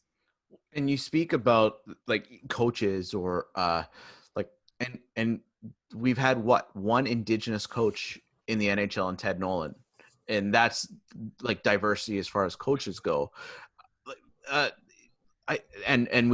don't remember there being a black or non-white general manager, and we talked with Renee Hess about like the lack of diversity on the hiring level, and really it comes down to, does it even come down to like scouting? You need to have someone that like can maybe see like a black or non-white hockey player, like even at the scouting level? It's a great question. Well, in a different context, I live in Montreal, and there's pretty much 100% chance that Claude Julien will come back this year to coach. But in Montreal, we all know that you have to speak French to be the head coach, you have to speak French to be the general manager. And I've thought this in the past, where if Claude Julien were to get fired, who could replace him? There are really only a handful of people that would be qualified to do that. People who speak French and coach hockey at a high enough level. And I don't see the Habs investing in the development of Francophone head coaches. I don't see them investing in the development of Francophone sports executives. And that's kind of bizarre to me, given the linguistic and cultural climate we have here. So I think it's similar to finding executives and coaches that are visible minorities, where you don't have a ton of role models right now. Dirk Graham, I believe, is the only black head coach in National Hockey League history. He lasted just a season with the Chicago Blackhawks. And you're right, Ted Nolan as well. So that's two people. I think it starts in the coaching case. It starts with the National Hockey League Coaches Association, which is taken on a bigger role, and it's become more prominent in recent years. And I think also, I think a lot of National Hockey League scouts, in fact, the majority, I would imagine, are over 50 years old. This is a very much a profession that is monopolized by older Caucasian men. And ex-players especially. Yeah, exactly. And you probably have a fair amount of bias, whether it's conscious or unconscious, at that point. And I'm not sure if sensitivity training is the right way to approach these things, but you have to recognize your biases and the flaws in which you approach things. And it starts also even at the grassroots level, where do black players, do non-white players get the same first line opportunities as 8-year-old kids, because we know that the more ice time you get leads to better skill development, which means that you'll get drafted higher potentially, and on it goes. So there are a few things in that sense where it can improve. Grassroots, it starts there, but also coaching seminars, coaching development programs, and recruiting and identifying executive and coaching talent among the minority ranks. So I want to talk about, you touched on it a little bit about, kids and getting opportunities and having a seat at the table. For people that don't know about your touch points with hockey and how you grew up and how you came to love the sport, where did that road start for you? And you talk about your career right now, and you'll walk into a room and you'll be the only reporter of color, for example. Yeah. So talk about the love of the sport, and then kind of connecting into what you do day to day to create accessibility and create space and have a seat at the table. Sure. So I grew up in Edmonton, and I was born after the run of 5 Stanley Cups in 9 years, I believe. And so it was just a way to connect with my classmates and friends growing up in Edmonton, and getting to watch the team. And I knew from the time I was a kid I really wanted to be a sports journalist, and it was a fun little thing to do with friends. And it's a way to connect with something greater than yourself. It's a way to have a conversation piece. It's part of your civic pride. Especially being in Edmonton, there aren't a ton of defining factors in that city. There's not the culture of Montreal or the scenery of Vancouver, the ski slopes and the sea. And it's just not that kind of city. And so the Oilers, I think, take on a bigger role. I think when I was growing up too, there was some stat that Edmonton produces the most number of National Hockey League players of any place in the world, which if it's true, is really, really cool. So that's kind of how I fell in love with it. I remember being in junior high and Fernando Pisani scoring in Game 6 overtime shorthanded and in the Stanley Cup Finals, and that was kind of the peak of my fandom. And then at a certain point, if you want to be a sports journalist, you do have to leave that fandom at the door. And in that sense, I'm grateful. I appreciate the fact that when Akeem tweeted that, and I felt a lot of emotions when that happened. But the one thing it did was it really made me abandon any sort of fandom I have for the sport now, because you see really some ugly sides to it. And now my approach, thanks to Akeem tweeting, is a lot more professional. Not that I wasn't before, but you have to see the flaws, and you have to see you have to know that you're there to ask tough questions. That's our job as journalists. It's to afflict the comforted and to comfort the afflicted. So we have to be able to do that. So that's kind of how my approach has changed during all of this. And I still love the magic that the sport gave me as a kid. I played it. I spent lots of money going to Skyreach Center to watch some very bad Oilers teams. And it's really cool thinking back on that. And they're formative years of your life, and it really propelled me to do different things. It got me to Montreal and other places as well. But I do realize that as much as I love it, it's a very flawed sport, and maybe somehow by me telling these stories, it moves the needle maybe a millimeter or two in the right direction. So where are we, like, we talk about the sport a little bit on the ice, and a lot of it comes down to diversity in on the ice, in the on the bench, in the executive suites, in like in the staffs of the league. But it also comes down to, we spoke about this with Renee about diversity in the people broadcasting the games, and we finally got a first Black NHL play-by-play announcer in Everett Fitzhugh getting hired by the Seattle Kraken, which we won't hear from for another year. And we're starting to see a little bit more diversity when it comes to coverage, when it comes to Hockey Night in Canada, with the addition of David Amber and Anthony Stewart. And Harner Ryan Singh, yes. Also, but Hockey Night in Canada had a history of having a producer in Shirley Najak, who was who has been producing hockey games for 20 years for Hockey Night in Canada, and there's been a sort of a lack of pipeline that has continued to go down that route as well. So how do we create a pipeline of new broadcasters of diverse backgrounds, whether it be former players or people like us that are journalists or broadcasters that are really trying to grind it out in the professional world? I don't know. I've met Shirali before, and he actually allowed me to shadow him one day fairly recently, actually last season, and that was a really cool experience. I cold emailed him, and he had me in the truck, and we didn't talk a ton because he's doing his thing, and I was trying to be as quiet as I can possibly be and not be a bother. But that was a really cool experience. I took like 4 pages of notes that just watching him work and the words he was using. And it's impressive. It's phenomenal what he's done in his career. I think what you're asking is a question that applies to all media, because if you think about the barriers to entry for not just sports journalism but journalism as a whole, it's pretty nuts. It's pretty tough to make it. You probably will have to do you Samir know as well. We've both done unpaid internships. Having to grind in different markets. You might work 6 months here, 6 months there.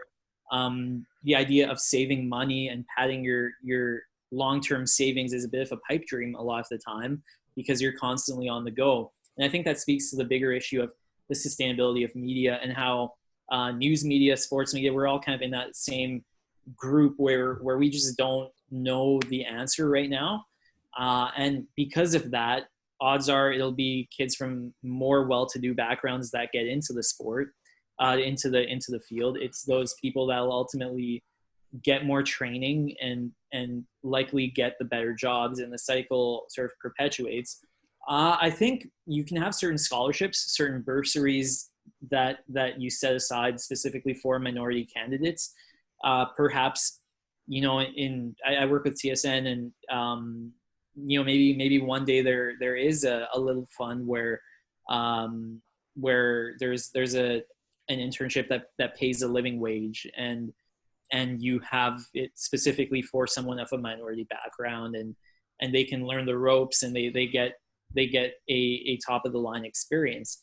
So perhaps that's a way. I know Bell and Rogers have a lot of money, so I don't know that it would be too tough for them to find the funds for that. So that's one example just of a scholarship or bursary to enable people from different backgrounds. And I mean, I know it's tough during COVID, but job shadowing is so important as well. And I guess for me, it's saying yes to everyone if they want to chat on the phone or at coffee or whatever. You have to wiggle the door open for those ahead of you, and do your part. But it's definitely tough. It's a question that people that have asked themselves for a long time in media, just how do we get more diverse, and how do we not just get people as reporters, but how do we get them as producers? Mm-hmm. Producers are the vetters. Producers are a lot of the times the leaders in a given shift.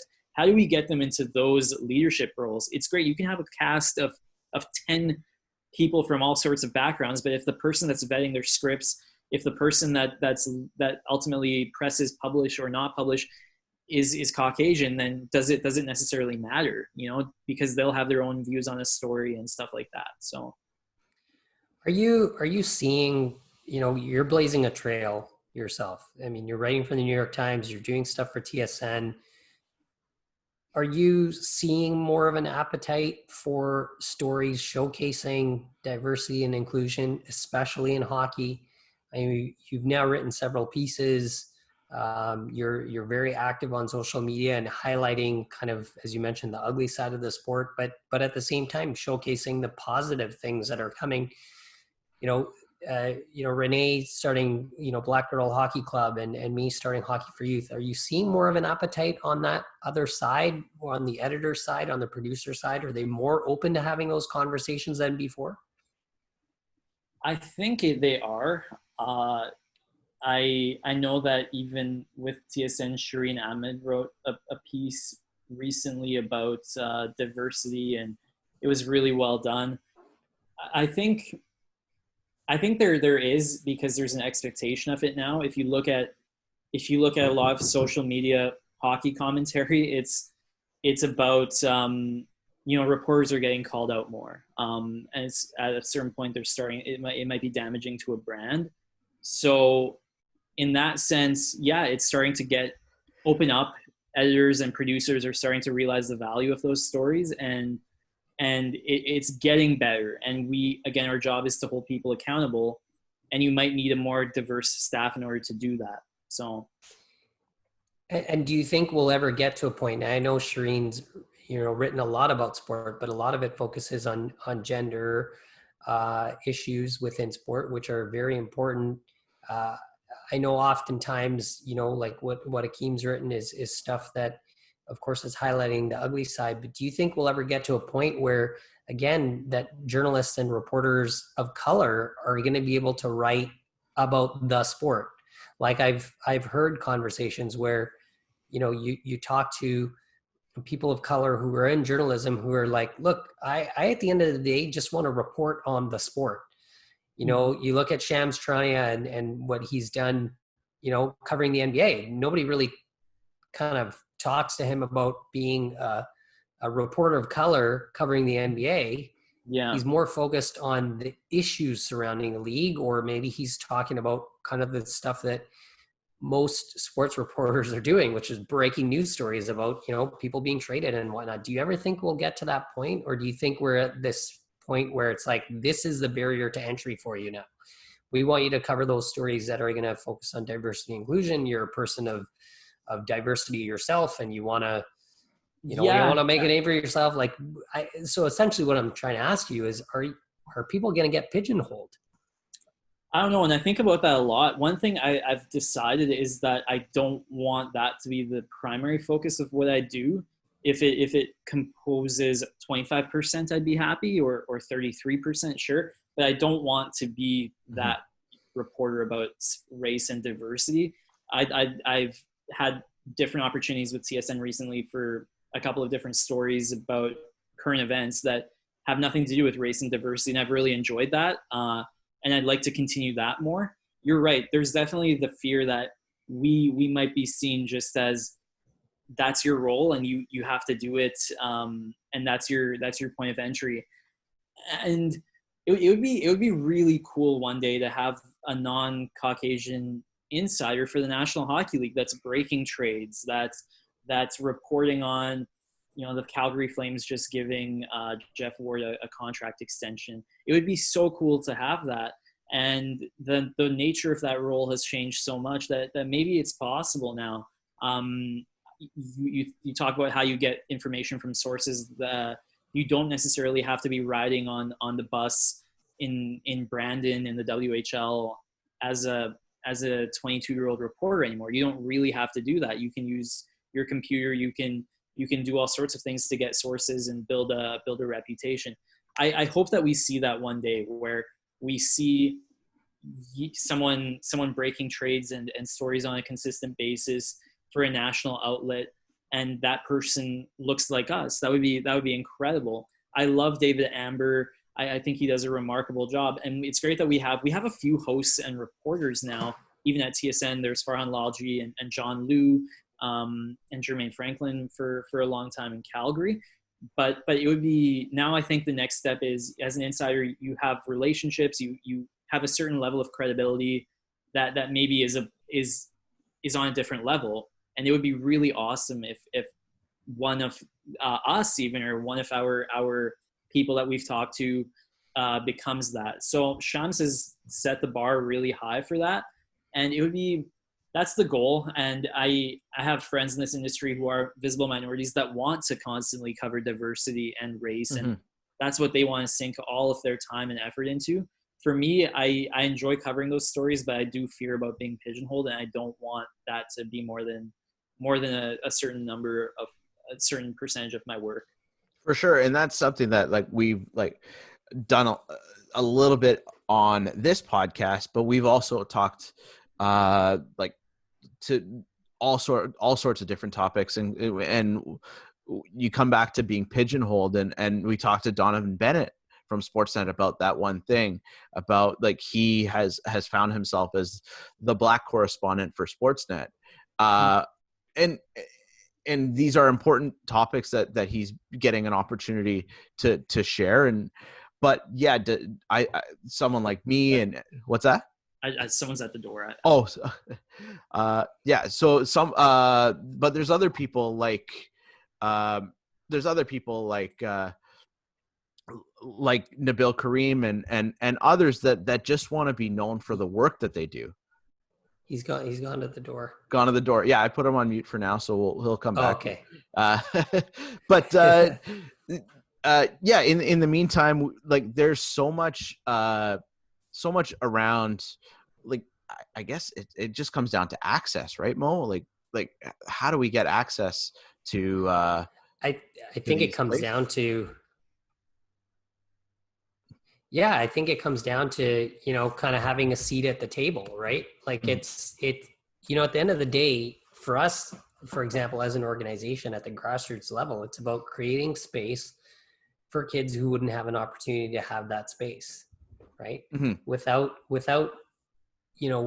that space being created, without them having a seat at the table or a chance to step out on the ice, you don't really get that chance to understand what the impact of it is on someone who doesn't have that opportunity. And I think it even comes down to gender. Like you guys, we're talking about a whole bunch of guys who are, people of color, but I think about someone like Kayla Gray, and I'm like, I want to know more about her. I've reached out to her on social media. I want to know more about her. I want to know more about her journey. Now you're not only facing that barrier of being, a person of color, but now you're a female sports reporter / journalist in an industry which doesn't often give you, chances like we're talking about now. So I think that's the end part of this is we need to have a seat at the table. You need to have a chance. And I think what Salim is doing is putting, he's blazing a trail. At the end of the day, he's blazing a trail. You're blazing a trail. We're blazing a trail. I mean, think about the podcast industry, and specifically when it comes to hockey, right? Yeah. Again, dominated by white players or former players or white journalists, Yeah, and apologies for Oh, it's all good. all good. It's all good. Working from home life. One thing I wanted to say is, yeah, it's great that we're doing it, but again, it's about developing people at the higher level as well. And you look at what the board of directors looks like for most media companies, and the representation at that level is still really low. I think that the Don Cherry situation, how it unfolded for the past few years and culminating last year was unfortunate, but you wonder if the representation was higher at the board level, whether the decision to rein him in would have been made much sooner. Mm-hmm. And it wasn't. And even the fact, I believe that his offensive comments were broadcast. They were played a couple of times throughout the country after he said them. And if someone had said, hey, that crosses the line, would that firestorm have been avoided altogether? So it's diversity at our level where we're all working in our own ways as reporters and in the grassroots level, but it's also at the board level. And whether that maybe you don't need a journalism degree for that, maybe you need a law degree or an MBA, but we have enough educated people in our communities, that's for certain. Mm-hmm. So it's just about pushing those doors down. And again, it doesn't mean, we have to write 10 stories a week about race and diversity. It doesn't mean putting a number on that, but it's managing organizations in a different way and pushing for things when needed.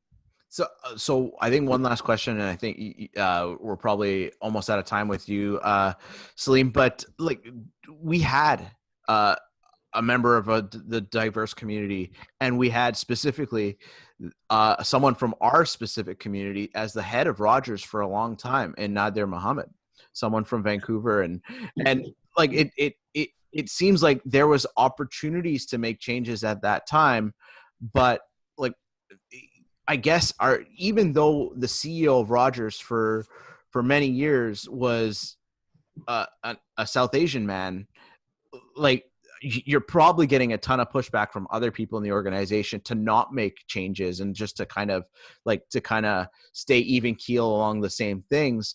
But there was an opportunity to create waves and to probably implement a lot of diversity in that organization. No? You'd think, and I haven't thought about it. I have my bookshelf in front of me, and I think there's the book by David Schultz on there just about that hockey fight in Canada. And yeah, it's you think about that. There's a missed opportunity. I think Scott Moore was involved there too, and I've met Scott Moore a couple of times, but I don't see him as someone that's particularly embracing of diversity.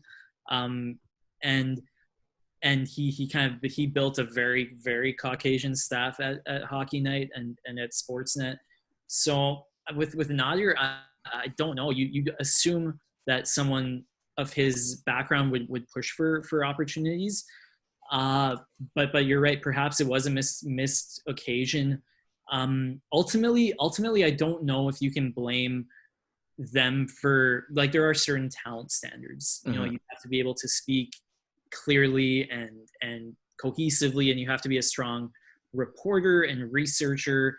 And for all we know, there might not be those candidates out there right now. I think we all think there are, but there just might not be enough. So maybe that's an issue of the journalism schools and creating that pipeline. Yeah, exactly.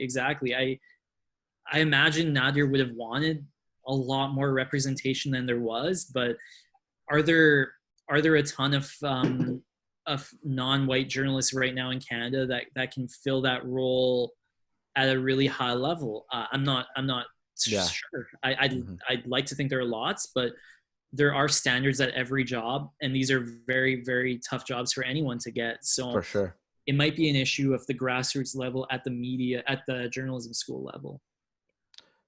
Mo, last comments before we wrap up with Salim? I just, I think that everything that, Salim, that you're doing right now is so critically important, right? Because it just takes that first person. And especially when you think about, you're working and writing for arguably the most, well-known, or one of the most well-known publications globally. And so I think that's important. And I think it's part of, a time where we are the ones who are going to then knock down these doors, right? You talked about a C-suite executive level in Nadir Mohammed being at Rogers and stuff. And yeah, that maybe in that generation as well, there wasn't an appetite to maybe rock the boat either. I don't know. Like, I don't know the whole story about, kind of what he did and didn't do. But I think that you're right, that there's a time and place for this kind of stuff to happen. And so my final question to you was going to be about, where do you see, in terms of the commentary, what does the landscape hold now? Like, how do you bring more people along with you? Good question. I think for me, it's just by saying yes to everything. There's a coffee shop down my street that I've had many a networking chat with for people over the years, just because I get these requests often enough. So that's one thing. And I think, and we talked about it off the air, I'm not sure what level of vocal is good and at what point that vocality ends up not being so good, you know? And I'm slowly figuring out that line. I think you have to be really, you have to call people out when it happens. And today there was a slur that was said on the ice yesterday in the Vegas Dallas game and towards Ryan Reeves, and no reporters really mentioned it afterwards. And that's one of those things that I tweet about. And I think it's important where to pick your spots, which I'm learning to do. So still being vocal, still calling people out and shining a light on these things, that whether it's flaws in the sport or in how media cover it. So there's that. I've always had like the little dream of having a scholarship one day, just in my, exactly how I want it kind of thing. And should my career progress to a point where that's possible, then that's something for sure that I would do. And just trying to wiggle the door open in your own ways, big and small. I know of a couple of people that are non-Caucasian sports journalists that are trying to start something similar to the Hockey Diversity Alliance, but for sports media. And that's really bold and really, really brave. And it's needed. So just trying to do that in my own ways, similar how you and Zamir are. We're all trying to push the ball forward somehow. And I think we're all doing a really good job. And it's just about continuing and evolving. So. Well, Love it. Well, great. Salim, thanks so much for your time. I know it's still in the middle of the workday for all of us, for those of us with jobs at least. But yeah, thanks so much for your time. We'll let you get back to your day, and really appreciate you speaking up about this topic that's really come to light in recent months. Yeah, and you guys are doing phenomenal work as well. So please continue that, and it's a movement that we're all a part of and we're all contributing to. So I'm excited to see what you two have ahead as well. Awesome. Thanks so much. We'll talk soon. All right. Talk soon. Thank you. Zamir. Thanks a lot to Salim Valji for joining us as well. Thanks to Renee Hess and Mo. Thank you for coming on and lending your voice and your expertise to this topic about racism and sport and inclusion in sport. And I know we touched a little bit about it when we talked to Renee about your role on the Youth Inclusion Committee of the NHL, and that is it getting started and in its infancy. What do you hope to get out of that role? Yeah, so my role on the Youth Hockey Inclusion Committee at the NHL, first of all, I think I'm the only South Asian on the committee, which is pretty remarkable. I think I'm the only Muslim person on the committee, and I'm going to be taking my experiences to the table, not only growing up in the game and then playing hockey in Vancouver and playing in university hockey up in Prince George, but also, what my experience is and has been in the corporate sector, and as well as, starting the foundation, the Hockey for Youth Foundation, and, what it is that we can do to break down those barriers that exist for, young newcomer and high priority kids to be able to play the game. I think it's important that, you have an opportunity to play sport, and especially a sport that's as great as hockey, that when you have that opportunity, it really gives you a chance to develop some of those things that you talked about, which is, teamwork, respect, self-confidence. These are all important skills that you need in life, no matter what it is that you do. Nobody works on their own. Nobody makes it on their own. And so you have to be able to learn those skills, and sport is a great way to do that. So when we talk about kind of girls, and we talked to Renee earlier in the show, teenage girls drop out at twice the rate of boys in sport, and that's problematic, right? to have a healthy life, not only for your physical and mental health, but also to feel included, to develop those soft skills that you need in the workforce. Critically important to develop that through sport. And so I think that, my role on the Youth Hockey Inclusion Committee is about taking all of these stories to the table and saying, look, we can make this game so much better, right? The way Matt Dumba talked about it, we can make the game that much better, that much greater. And, so that's going to be my role. They talk about anti-racism, but also, they want to battle homophobia and sexism as well. And so, my role is going to be equally vocal on all of those areas and to do my best to also learn about what the league wants to do and where they might want to, maneuver. But I think that, it comes down to what Willie O'Ree always says. And I've known Willie since 2007, and I've been fortunate to spend a lot of time with him, and I've learned a lot. But he always says, if you think you can, you can. If you think you can't, you're right. And that's, that's the way you got to kind of go through these things, is you just got to keep trying. Mm-hmm. Yeah. And I think that's a great note to wrap up our show on. Mo, what's coming up next for Hockey for Youth? Yeah, we're in a pandemic hold right now, but we've got some great things that we're, hopefully going to be able to share. We have been talking to the Montreal Canadiens, and we received some good news over the summer about a partnership with them. So we're excited about that, to be able to expand in Montreal.